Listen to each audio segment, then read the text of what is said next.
gentlemen. My name is Martin Simpkins and I'm the co-founder and managing director of Forward Networking.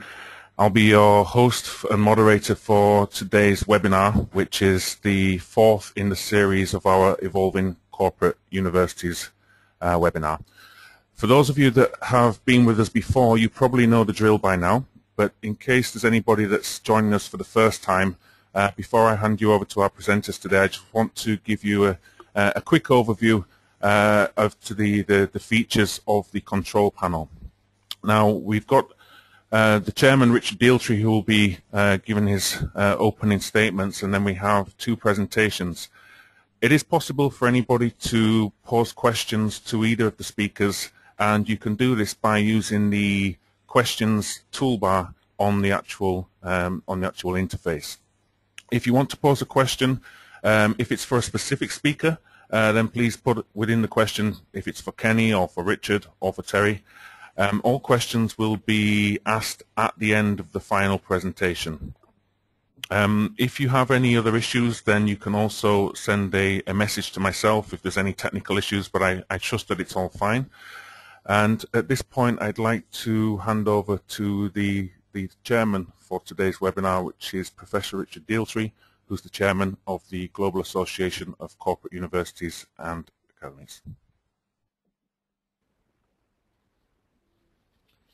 Good day, everyone. Richard Dealtree speaking. Thank you very much, Martin, for that introduction. On this fourth event in the sixth series that we are launching, this particular session deals with generating awareness with regard to the need for good quality corporate university infrastructure. From our research, we have found that the back office and administrative and modelling that should go with the corporate university operations is usually the most neglected area, because it's not quite as glamorous, people feel, but nevertheless it's an essential strand in the overall design and development process in capturing the dynamics of corporate universities in each situation and in each location. They are all different. We have two excellent speakers today, and they are both experienced people.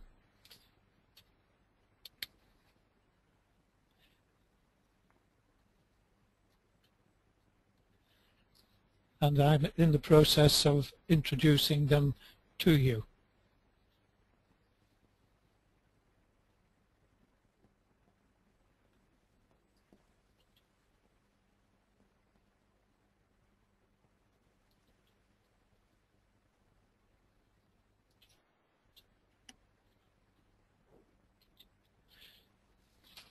It just seemed to be a bit of delay in bringing it up, but here are our two champions for this particular session. Terry Pilcher, I've known for many years, who has an excellent background in helping companies to develop not only evaluative systems, but making sure that they actually achieve the results that they intend to achieve. Kenny, he was present at our last forum in Singapore, a brilliant speaker and in fact a brilliant person with regard to group strategic planning and talent management and training and development, full of lots of current experience, which is most important and fits very nicely with our theme of evolving corporate universities. So I'll hand you over to Terry Pilcher, and let's move forward, and don't forget about logging your questions as we go forward. Thank you, Terry. Over to you.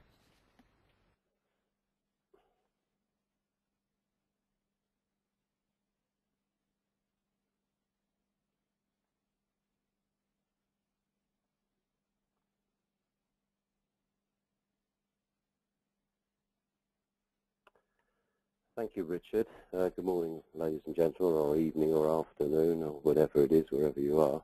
Those that got up early, congratulations. I'd like to thank Richard for allowing me to present this particular topic. It's one that I've probably lived with for many years. And I have been working with Richard on corporate universities for a number of years since he actually turned up in my life many years ago and tried to, unsuccessfully because of senior management that I was with, introduce a corporate university into the government small business service. It never actually happened, but I learned a lot from that and have worked with him since that time. BCS Management Services is a fairly small consultancy. There's just two of us. BCS is nothing magical. It stands for Brenda, Christopher and Stephen, which are the name of my two sons, and sort of sets the tone for the way I view life, I suppose. I've been asked to talk, and as Richard said earlier, I think, about a fairly dry subject in terms of some of that backroom stuff that people need to do but isn't necessarily that catches your light. But before I do, I'd like to just talk about management best practice, and I'm really talking about culture, because the longer I sort of work in this area, the more I see tools as being tools, and they either work or they don't. But sometimes you find that they're not really working because no one's really thought about the culture in terms of where they're putting them into. And there's more and more work going on now in looking at the front end and trying to understand the customer and the culture and the problems and the issues that they're laying awake at night over before you try and install certain tools to help them solve the problems that you think they have. So my first slide really is all about management best practice in the round, and I'm going to return to that at the end of my presentation with a short video that gives a sort of case study showing that. And hopefully the audience out there will recognise most of this, but I think the idea of this presentation is a sort of quick refresher and showing that it does sort of play a part in corporate university life. So we're starting off with a fair old familiar area, and that's the support from above and leadership and so on. Without that, nothing's really going to happen. You're not going to get very far unless you've got the support from above. So I think that really is important. Obviously aligning the corporate university to the mission and strategy of the organisation. We can throw in vision, if you like, and a few other areas, but getting it in line with what the organisation is trying to do and taking it from there rather than trying to impose some other stream alongside the aims and ambitions of the organisation.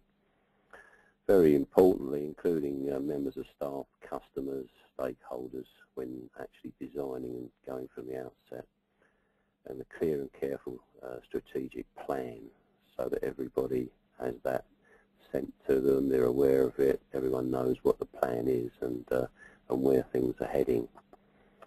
And also set demanding but realistic targets. Quite often people have set targets they've got no hope of achieving. I think that the term is they should be stretching targets, but impossible targets don't do anybody any favours. And then obviously communicate all of that stuff effectively to the people that are going to be involved so that you actually gain their buy-in and start from there. When one's gone through all of that, obviously one can do that thing at the end, which is the good management tools, in putting those in place, but doing that within an environment that people recognise and appreciate. In general management best practice terms, which is where I spent quite a lot of my life, adapting, not adopting. People rush off to see how they've done it in certain organisations and then come back. Quite often they just try and do the same thing. They need to look at that and adapt it to their environment. Maybe there's a slightly different twist on it. Is it worth it? Is all the effort and finance put in at the front end actually worth the change, the end result? And you know, just generally, and most of this is all about common sense. Does it make sense to you? And I've put this one up, the the EFQM excellence model, but we have these various models that help people run around these areas to make sure that they've actually covered them. And you'll see there leadership, people, strategy, partnership, resources, process, product, services on the enabler side, and then the results with the people results and so on. So there are models around that can act as a checking point. Obviously, people get quite deeply into this. In America, Baldrige, Singapore's got its own. Most people have their own, and quite often they change around the edges with the demands of various organisations. I look upon these now, having been part of all this life, in terms of being an executive member of the British Quality Foundation and having been an assessor for EFQM. I take it as a framework. I take it as a guide. I don't actually take it these days as having to do the nth degree, but I do find it a useful guide for me when looking at organisations to make sure I've covered all the bases.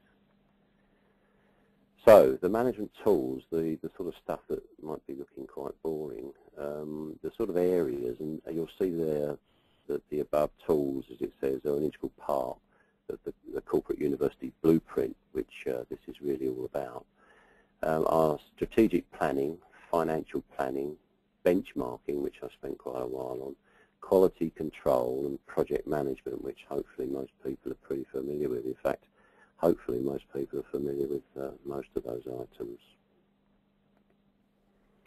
So if we take strategic planning, I think the message I'd like to get across here is that there's no one strategic planning model. It should be based on the purpose, so whether it's a new product or a new process, and whether planning has been undertaken before, whether people are experienced in planning or whether they're doing it for the first time. And should also, as I'm emphasising all the way through this, take account of the culture of the organisation. Some organisations just won't be happy with very tight, linear planning methods.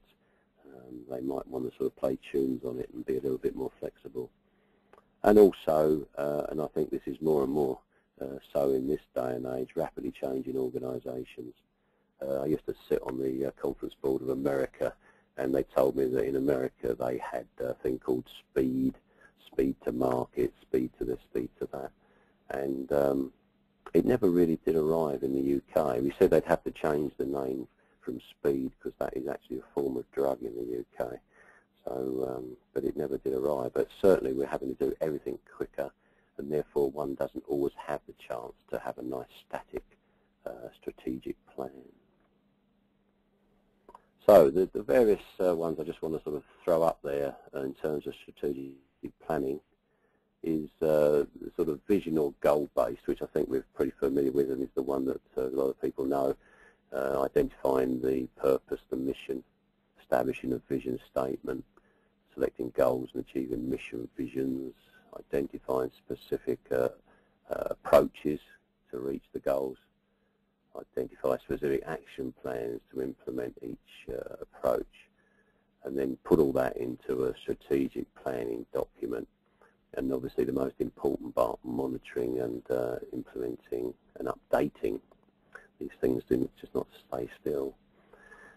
Issue-based, the way of sort of identifying current major issues facing the organisation and maybe doing sort of brainstorming ideas to address each major issue, and then put those issues and ideas into a strategic plan, and then monitor implementation of the plan and obviously update the plan. And then the alignment model. I mean, that's quite often sort of looking between the mission and the resources available. The planning group sort of outlines the organisation's mission, programs, resources and required support, and then they identify what's working well and what needs adjustment, and then they identify how these adjustments can be made, and then they put that adjustment or those adjustments in the strategic plan.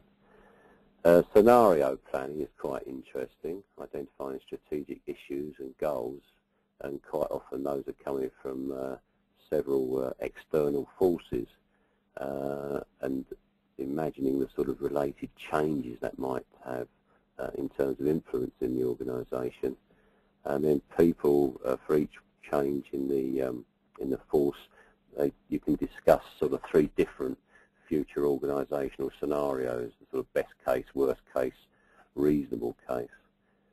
Suggest responses to each of these scenarios, and you'll find experienced planners will soon detect common considerations, strategies needed to respond, and then select the most likely external change and most reasonable strategy to combat them. Organic or self-organising, this very much is sort of the opposite, I suppose, to the mechanistic, the SWOT analysis approach.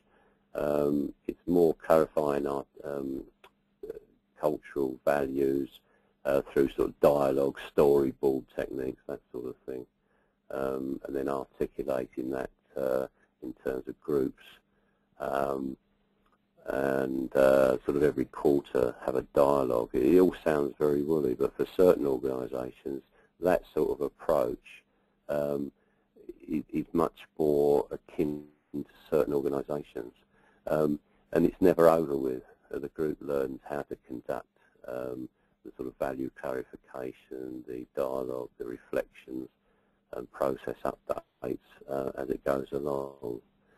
And I think on that there's a sort of health warning that if one did take that approach, which is a sort of fairly loose approach, then one needs to be very patient. If you've got the time to be very patient, it doesn't suit all organisations. If we look at the sort of real-time planning, which is the sort of world we live in now, I suppose, doing things in real time, this is around that area of rapid change and speed. Initial discussion to clarify the mission and vision, discussions in the board, staff meetings to clarify current major priorities, not just opinions, but the data that goes with it, update changes and so on. So there is another sort of area there in terms of strategic planning. I just wanted to sort of run through those, because when people talk about the strategic plan or strategic planning, I just wanted to get the point over this. There's quite a variety. In terms of financial planning, identifying types of resources needed, calculate the total cost of each type of resource, summarise the cost to create a budget, quantify the amount of resources, labour, equipment, materials, and identify any risks and issues. I think that's fairly straightforward, and I can't imagine many organisations not having that one actually sorted. But once again, throughout all this, it's relating it to the corporate university idea, where sometimes people rush off and do the necessary but ignore the sort of back room, as Richard called it, things that need to be done. Benchmarking. Benchmarking covers a multitude of sins. It's used as a word these days for all sorts of things. You're benchmarking me at the moment, saying, well, who's he, where's he from, is any of this making sense? I can't see you, so I can't reciprocate, but you need to know where you are before you can decide what you're going to do. You need to be able to measure progress against objectives. You need to identify areas that need attention, and it helps to benchmark against others. If you only benchmark internally, then you only be good as your organisation. If you benchmark outside, you might actually move things forward. I'm not a great one for world class, but I am actually into sort of doing things better. Quite often sectors, trade associations tell you that they're very specific. Couldn't possibly compare them with anyone outside of the sector. Actually, in reality, about 95% is the same, and there's probably 5% that's different. So if you look at it in a process way, quite often you can actually benchmark them sector to sector. I put up process benchmarking because that's the one that most companies do. That's the sort of IBM stuff, and I work with Bob Camp. I'm the director of the Global Benchmarking Network. And Bob Camp is the guru on all of this.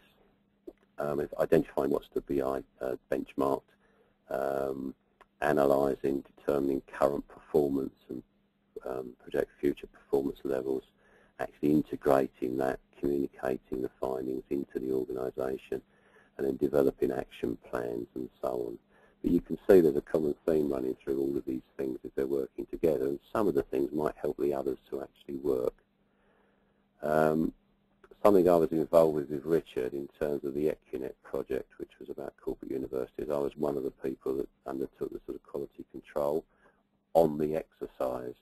So quite often this is an outside look, just establishing a quality monitoring process, getting to grips with what the key performance indicators look like, undertaking some form of risk analysis, and then periodic review, bringing people back to where they're coming from originally, because obviously one gets caught up with the day-to-day of it all, and it's good to have someone maybe bringing you back to just review things, and then obviously reviewing the deliverables to make sure that things are being achieved. Hardly any time on this, I think. Project management, I mean, this particular one, initiating, planning, executing, monitoring, controlling, and closing. If anyone out there's ever built a motorway and looked at all those charts, then obviously that's the sort of thing we're talking about. And there's a typical plan of it there. Okay, that was a fairly quick run through. I did actually spend a little bit of that time on strategic planning because I thought that was quite important. Those are the items that I mentioned, and that all ties in, as I said, with the blueprint. And bringing in just a few other areas, then it's probably quite useful to have a steering group to oversee this. Make sure you know what your personnel resources are, what tutors, etc. The selection of students is particularly important. Having an induction plan to actually let them know and ease them into the situation, and then performance and impact assessments to see whether it's happening and whether it's been worthwhile. I'm just quickly putting this one up on there now because that was where I started with the environment, and I wanted to sort of go back to that and say all that I've said is included within an environment, and understanding the environment, involving people, going forward together, getting their ideas. They're quite often better ideas than some of the senior management's ideas. And at the bottom there, the good management tools to be in place. What I'd like to do now is just to quickly play a short video which talks really about a company called Corgi, who is the national watchdog for gas safety in the UK. It's a fairly old video, but there's some interesting points in there in terms of leadership, people, identifying skills. There's a little bit of technology stuff in there and so on, and I'd just like to play that now. Thank you very much. When it came to Corgi, I suppose it was pretty old-fashioned, really. It was a paper-based organisation. There were no proper sort of management structures in place. Quite hierarchical in the way that it managed itself, or didn't manage itself in some cases. But the key thing was that the people in Corgi, I thought, were very good. Good morning, Corgi Technical Helpline. Corgi is the national watchdog for gas safety. Formed in 1991, the organisation was put in place to oversee the tightening of safety regulations and provide a register of qualified gas installers. Today, Corgi provides a state-of-the-art advice and consultation service to both the gas industry and the public. However, when the present CEO first joined, it was a very different story. I saw my role, I suppose, at that time as much as anything else was getting people to actually believe in themselves, to recognise their potential. And I think we as managers or whatever underestimate people's potential, but not as much as they underestimate their own quite often. So it was very much about getting it high on people's agendas, and again providing the support and the vision to enable people to do that. Corgi's structure was very formal, with clear lines of division between management and staff. Bob Henry was determined to break down these barriers and foster a new open culture, where the flow of ideas and initiatives came from the floor. As a first move, his team put together a performance review process, encouraging everyone to participate in determining the company's future. The first year was difficult because people obviously didn't trust the system. So we started seeing results in the second year when people actually said, hey, I actually said something pretty negative last year and I'm still here and nothing's happened to me. And actually, they took on board what I said and things are better this year. So that was a good way of starting to listen to people. It was a liberating change culture for Corgi employees. For years, their input and opinions were rarely taken on board. Now everyone had a voice, and listening has become part of operational strategy. I'm quite keen on the use of dialogue, and I think by dialogue I mean where you get people together and you do get involved in a discussion which leads to a situation where we're actually looking for some action. It's no good just having a dialogue amongst the senior execs or one team. You need to get that across the company, so you get a much wider view of what's going on and what could go on in the company. Some people might see it as a waste of time. You know, you've got people sitting around in a circle, sort of seem to be aimlessly talking, but you can talk for about 3 or 4 hours, and then you get that gem actually comes out of that, and you can take it forward. The views of the staff are very important, so, and that comes through in a lot of the changes, a lot of the major changes to a point are actually sort of initiated from staff suggestions, staff views, so the company are very, very sort of open now to receiving that sort of information from the staff. It's one of the reasons I don't have an office is that even if I didn't want to, it forces me to circulate, to be around. People know they can access me. They haven't got to come through a door. They haven't got to make an appointment. But you have to live what you believe. If you don't enact what you espouse, then the idea of an open culture just goes out the door. It's just words. Giving the staff a voice in the company's development helped smooth the way for Corgi's next major step. After years of underinvestment, Corgi faced a complete technical restructuring. A raft of new systems were introduced, all designed to cut down on paperwork and make core operations faster and more efficient. For a company with little experience of such formidable technology, finding a user-friendly approach was the challenge. Well, I think key in any of these things in terms of introducing IT or any changes, you actually get the people that are going to use it involved.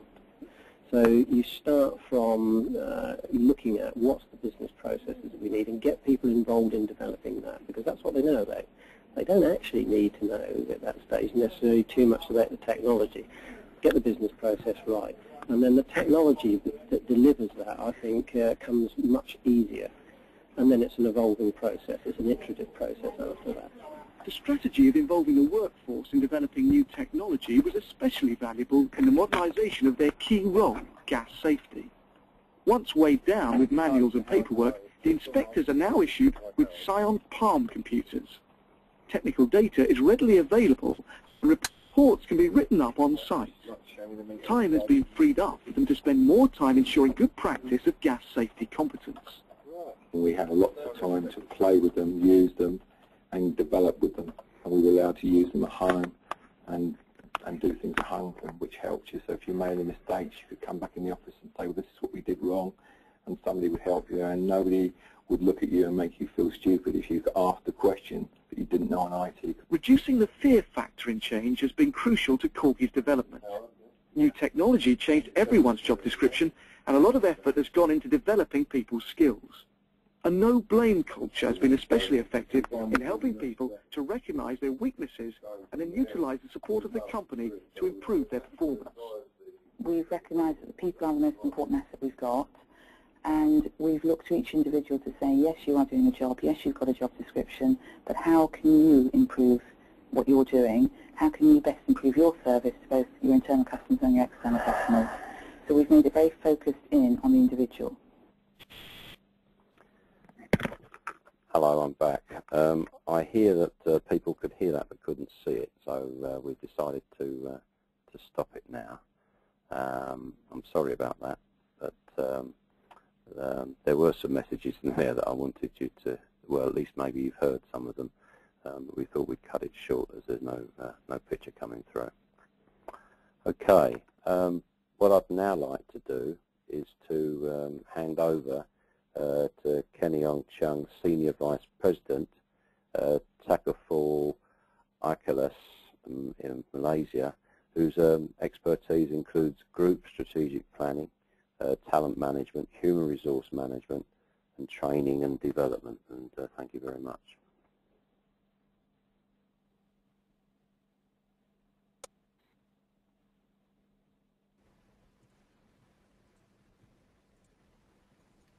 Hi, this is Kenny Ong here from, I'm based in Malaysia, so if you find my accent funny, yes, I'm not from UK or US. I hope that you can bear with me.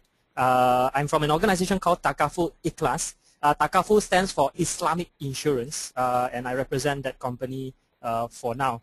Thank you, Richard and Martin, for bringing me up. And the topic that I've been asked to share is on corporate unicity infrastructure for success. And basically, I've been asked to share on how we can adapt and adopt best practices in the market, and then how do we embed that best practices into the corporate unicity's infrastructure. So if you look at it, these are the keywords that I'll be trying to bring everyone on: best practices, infrastructure, and how do we create innovation culture in our organization, and also how do we implement or how do we achieve our strategic vision and objectives. So that is the very quick introduction. Now, before I move on to my next slide, I just want to mention best practices and benchmarking. Now, to me, these are very dangerous words to use for any organization, whether it's for-profit or for non-profit. It's because there are two types of best practices.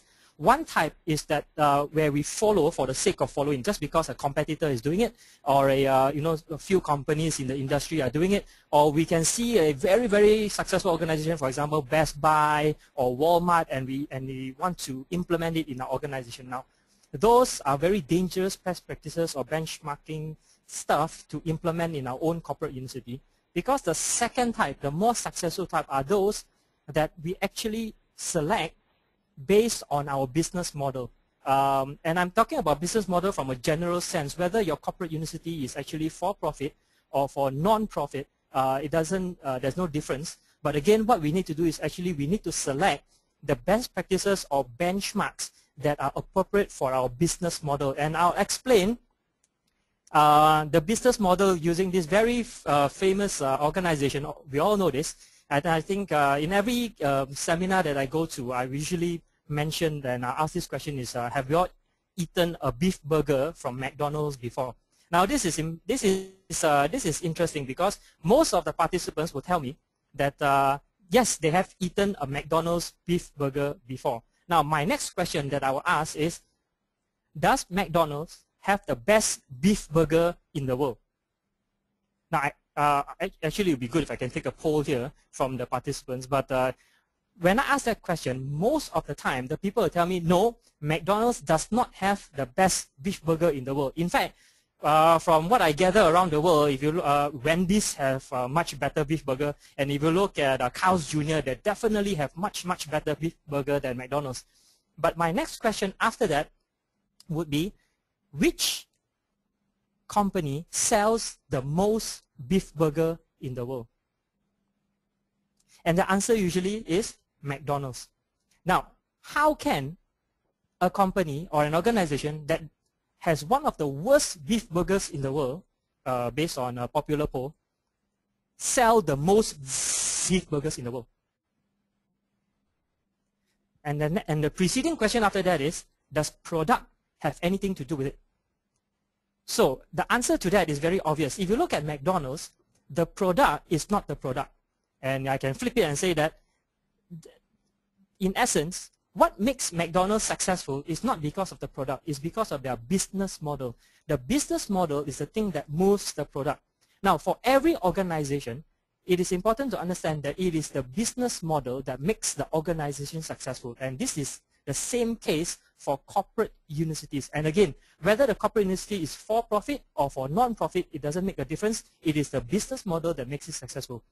Now, if you look at McDonald's, the next slide, if you look at anything that is, this is the map of the United States and the share of the fast food market, anything that is black is McDonald's.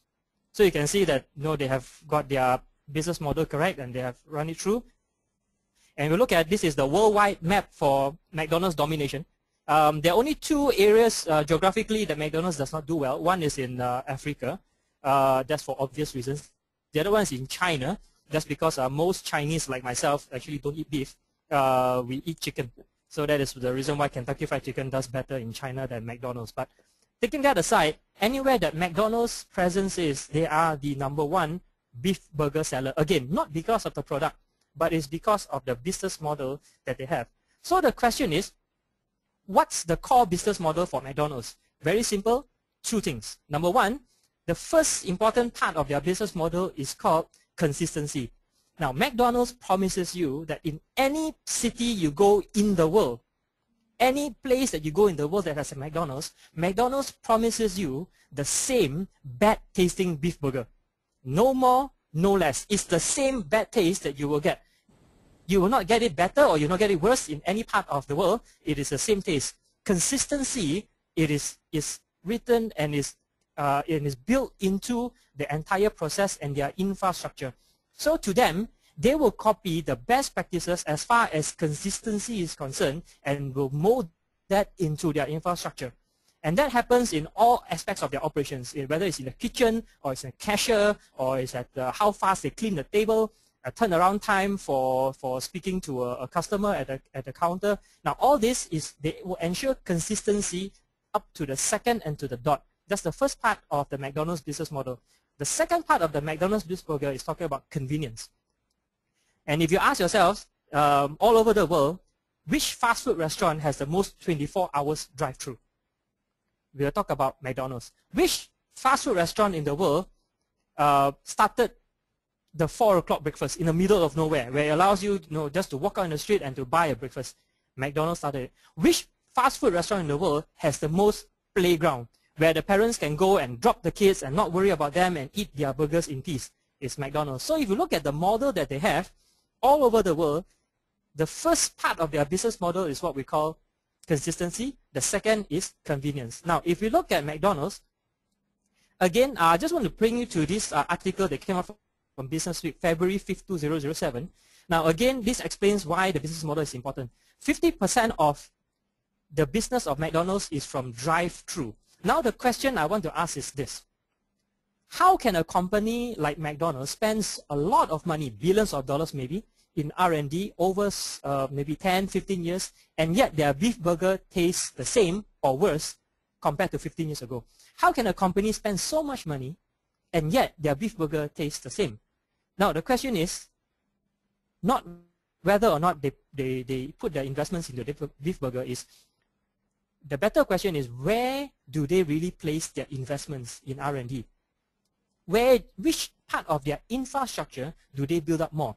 Now, if you look at the slide that you have in front of you, and you look at the top quadrant, it says that 50% of their revenue is from drive-through.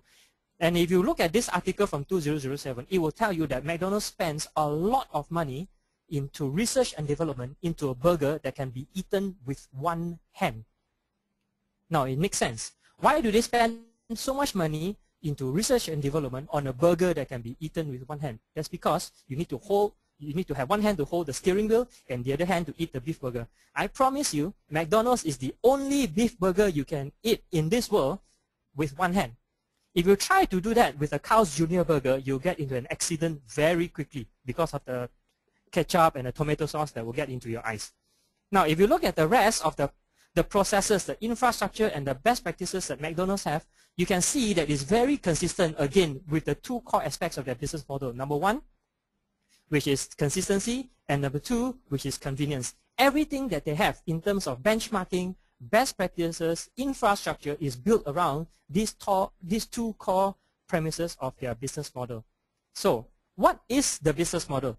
Now, the business model to me consists of three parts. Number one, the unique selling proposition of the company. Number two, the profit model, or in many organizations' case, is a cash flow model. Or number three, the third component is the market discipline. Now, these three components to get put together creates the business model of an organization. Now, these three are also the same aspects that create the model or organization model for a corporate university. I'll come back to that later. Now, what do we mean by the business model? Again, I'll take Google and Tata Nano as two of the examples. If you take Google, what is the unique selling proposition of Google? Very simple. Number one, clean, efficient. That is why their engine talks about efficiency. If you look at their web page, it's very clean, very efficient, and their web search is one of the most efficient in the world compared to another organization, for example, Yahoo. If you go to a Yahoo search page, it will take you forever to load the first page.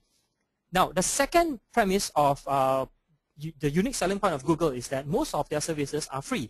If you look at Google Documents, which is the Google presentation, the Google Word document, the Google spreadsheet, these are all free, as opposed to Microsoft Office. Now, this was before Microsoft 365.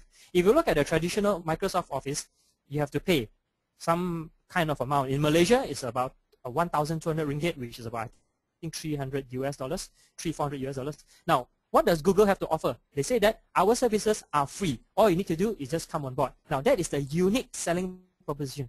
How about then the profit model for Google? Now, this is important because the cash flow model of the business model has to match back to the unique selling proposition. So, what is the cash flow model for Google? Very simple. Number one, where do they invest them? Where do the costs go? Where do they invest? If you look at Google's major acquisitions in the past 5 years, most of Google's large acquisitions go into the part where they get the revenue, which is not from us, not the typical user. The revenue source of Google are actually advertisers, and most of us know this. And therefore, the bulk of their cost and investment goes into the advertising engine, where they make most of the major acquisitions. Now, the second part of the investments where Google make is actually of course on the user side, trying to give you the free stuff. But that again is just a bait for the users to sign on, because the real money actually comes from the advertisers, and that's where they spend their money. So with that, their profit model or their cash flow model matches to their USP. I'll come back to market discipline later. Now, if you look at Tata Nano, Tata, for those of us who are not sure about this company, Tata is one of the largest conglomerate in India. And one of their subsidiaries, the Tata Automobiles, actually produce cars. And the car that they have produced a couple of years ago is called the Tata Nano, which is actually the world's cheapest car. If I'm not mistaken, this car at this moment costs about, I think, $2,500 US on the road. And it's cheapest in the world. If I'm not mistaken, it is still the cheapest in the world. And it's a full functioning car. It has 4 wheels, it has 4 doors, it has a steering wheel, it has windows that work, it has brakes, it has everything. Now, how can a company like Tata Nano, which is one of the smaller players as far as automobiles are concerned, is able to produce a car at a $2,500 US price point, whereas the biggest car companies in the world, GM, Chrysler, Ford, Kia, Hyundai, they are not able to create a car with that kind of price point.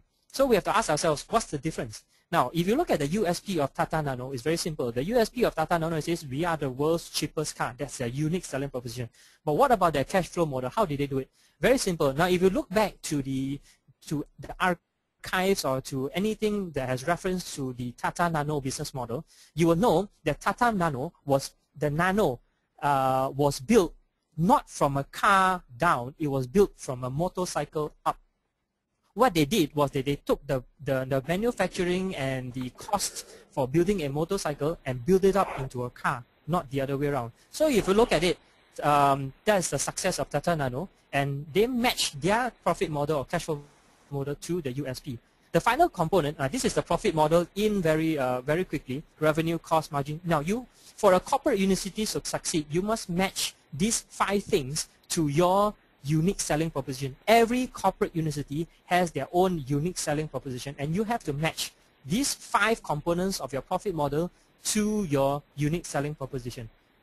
And the last part of it is market discipline. I will not spend a lot of time here. I just want to mention that market discipline, actually what it means is that there are 3 types of organization split according to 3 types of customers or audiences. Now, the first type is, for example, we have an organization called AirAsia in Malaysia. It's one of the most successful airline companies in Asia, or if not in the world. And they concentrate on this realm of what we call operational excellence, whereby they concentrate on cheap and convenient. If another spectrum of market discipline is product leadership, where an organization like LV, Louis Vuitton, or Apple, they focus on the product. Now, the third sphere is on what we call customer intimacy. Ramly Burger is actually a burger that we have in Malaysia. I'll not use that as an example. A good example to be used right now would be like IBM or Hewlett-Packard as far as PCs are concerned. So for any organizations that are under the operational excellence sphere, they have to concentrate on best practices and benchmarks that help them to become cheap and convenient, and they need to build their infrastructure accordingly. AirAsia does that. AirAsia has only 1 type of plane when they first started, because that's the only way to keep costs down. You know, their their CEO actually has an office in the basement of the airlines with no wallpaper and no carpets. That is because their entire practice or infrastructure is built around the operational excellence. Now, same goes for product leadership and the same goes for customer intimacy. Now, you need to choose which sphere you want to fight on. It is important for the corporate university to understand that in order for you to be successful or to be a leader among the corporate universities, you need to choose at most one, if not, I would say maximum two of the market disciplines. If not, if you try to focus on all three, what happens is that your organization, your corporate university will become a very average organization. Or it will create a lot of chaos, or you will end up with 5,000 KPIs because you're not too sure what you want to focus on. Now, an example of each of these disciplines and their priorities as far as benchmarking is concerned, as far as best practices are concerned, as far as infrastructure is concerned, you can see that they are uniquely different across. And that is the reason why, and that is more the reason why the corporate university needs to focus on one, if not the most two. Even two is a fast stretch. Again, let me come back to this. If you look at, I'll take an example of the IT industry. If you look at from 2009 to 2011, the three successful companies, Apple, Acer, IBM, you can see them represented across the three spheres. So let me come back to the, and I just want to very quickly just bring you through some of the differences between the three. And again, focus on where your corporate university should be. And finally, my last couple of minutes I just want to mention is that once you have got your business model set, once you understand where your organization wants to place itself, then you will need to align your entire corporate university infrastructure to these four components: structure, persons, leadership, and resources. And that is how you change the culture to match. Now, most people say that we want to change the culture. That is, to me, it's almost impossible to change an organization's culture. What you need to do to change the culture is that you focus on the four wheels and your culture will change automatically. So, how do you implement your business model and best practices to your infrastructure? Now, those four things, the four wheels, are actually your infrastructure. So, I'll give you an example. The structure, these are some checklists of things that you must align your organization or your infrastructure to your business model. Now, if you look at it, every corporate university has all these things. Now, what is important to remember, you need to run through this checklist of your structure to make sure that it is aligned with your business model. For example, if you say that your organization structure for your corporate university is focused on cost and convenience, you must ensure that you do not have a hierarchical structure. The most is that you have a 4-level hierarchical structure. Anything more than that, it goes against the spirit of what we call the operational excellent corporate university business model, and so on and so forth. So you need to align this is the first wheel that you need to align. Another wheel is leadership, and these are the checklists for leadership. Again, let me stress that you need to align these items to your business model. These are talking about people in your organization, your lecturers, your trainers, your speakers, your admin, your finance. Which are the people that are important in your organization? You need to make sure that these traits or these things, as far as HR is concerned, is aligned to your business model. The last component, of course, are resources. Where you put your money, where do you invest, what kind of infrastructure do you need? Again, let me stress, all these things need to be aligned to your business model. Now, then the culture will come on automatically. Again, let me re-emphasize, these are the four wheels. You need to align your four wheels to your business model to ensure that the best practices that you bring in are embedded properly into your infrastructure. I'll just very quickly go through these slides just to show you. Now, you can download these slides, so you do not need to worry. You can use them as a checklist of the kind of priorities and infrastructure that you need to focus on. Now, if you are focusing on operational excellence, if your corporate university is focusing on operational excellence, I will advise you to focus on these areas, nothing more than these, as your priority. If your corporate university is focused on product leadership, where your content, where your materials are the utmost importance and it is your strength of your business model, these are where you need to focus on. If as a corporate university you are focused on customer intimacy, where you are talking about personalization, where you are talking about customization, where you are trying to offer depth and breadth in terms of products and services, this is where you need to focus on, and these are the areas of your infrastructure that you need to have the best practices involved. And so these are my end notes. I just want to end with these last 2 slides. I want to ask, and these 2 slides will just explain and wrap up what I have to say. If you look at the American Customer Satisfaction Index, ACSI, this was conducted recently in 2010. If you look at the 4 bullet points there, and you can see very obvious that this particular organization has one of the lowest customer rating in the United States, if not the world, one of the lowest 5% among 223, bottom 5%. However, this organization has 500 million customers. Now the question is, how can an organization like this have 500 million customers yet have one of the worst customer rating? This organization, as we all know, is called Facebook. And if you look around the world, a lot of people actually literally hate Facebook, but they have got no choice. They have to be on it. So now Facebook, many years ago, has already made a decision that they differentiate between popularity and affection. To them, they are not looking at affection. To them, popularity is the thing that they want to focus on. And they actually build their entire process and infrastructure based on popularity. Now, this is important. Why I mention this as an example is because as a corporate university, we need to know what we intend to focus on so that we know what else to sacrifice. And that will put our corporate universities for the path of success. And my last slide says that the business of business is still business, not best practices. Do not, my advice is again, do not think too much into trying to copy all the best practices they are in the market, or try to improve your infrastructure so much that it will create a lot of chaos for your organization. Just remember, at the end of the day, you need to know what works for your organization, and that is most important, what delivers results. Then you need to work backwards from there. So that is the end of my presentation. I just want to bring you to this slide called the Corporate Universities Blueprint, and that is the link that you can go to. And this is where you can find a lot of management models and toolkits for your corporate university. So please log on to this site. The link is there. It has a wealth of information that you can take on. And lastly, thank you very much. This is the link. If you want to download a soft copy of the slides, you can refer to these slides. So thank you very much. I hope I'm in time. So back to you, Martin. Thank you, Kenny. Thanks very much for your time this morning, or this evening in your case.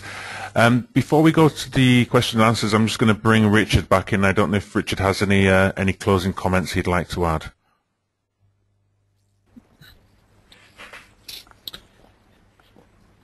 Thank you very much, Terry and Kenny, for your presentations there. I think that the overarching approach defined by Terry is most useful, and you will be able to get the video on the published work from the webinar. Kenny, certainly that was a massive indication of the connection between the business model and the development of people and organization in an integrated structure. I think that it emphasizes also the diversity of every company situation and its circumstances. Terry emphasized, and Kenny, about understanding where your starting point is instead of having some romantic idea and vision which is far too far ahead to connect with the reality of the current situation. Connecting the business model to the role of the corporate university is absolutely essential. Too often we see training and development departments doing a good job and being rebadged as a corporate university without links and strands to the question of the vision and mission of the company. The other thing we've got to remember in all this is that corporate universities live in real time. And in that sense, what we're looking for is not only how to take the development of the organization and its people forward, but in fact to develop the new management and personal application skills which for the application of new learning and new knowledge. We seem to be preoccupied with the acquisition of new learning and knowledge without addressing the most important management problem of today. What skills are required to make sure that that new learning and knowledge gets implemented and its performance is recognized in one way or the other. Well, thank you very much for letting me make these comments. I'll hand you over to Martin, so if you have questions for Terry or Kenny, please proceed with that. We are all contactable by emails and webs, so if you think of something later on, you can certainly contact us. Thank you very much from me, your chairman, on this webinar. Thanks, Richard. Just another reminder, if anybody does have any questions they want to pose to either of the presenters, you can do so in the questions bar. If anybody joined us midway through the presentations, then the webinar itself will be available to all attendees with the full recording. This will be probably online within a couple of hours, and you'll automatically receive them. It seems at the moment we don't particularly have any questions posed at the speakers. They seem to be more about whether they will get copies of the slides, etc. The details of the speakers are there for anybody if they're in their own time, if they want to pose any questions. I'm sure that they'll be more than happy to help you or answer in any way possible. On this note, I think we'll close the webinar for today. Thank you very much to both participants and also to Richard for chairing it, and I look forward to seeing you on the next webinar in the series. Richard, Kenny, Terry, thank you very much. Thank you, Martin. Thanks. Thanks, Martin. Thank you.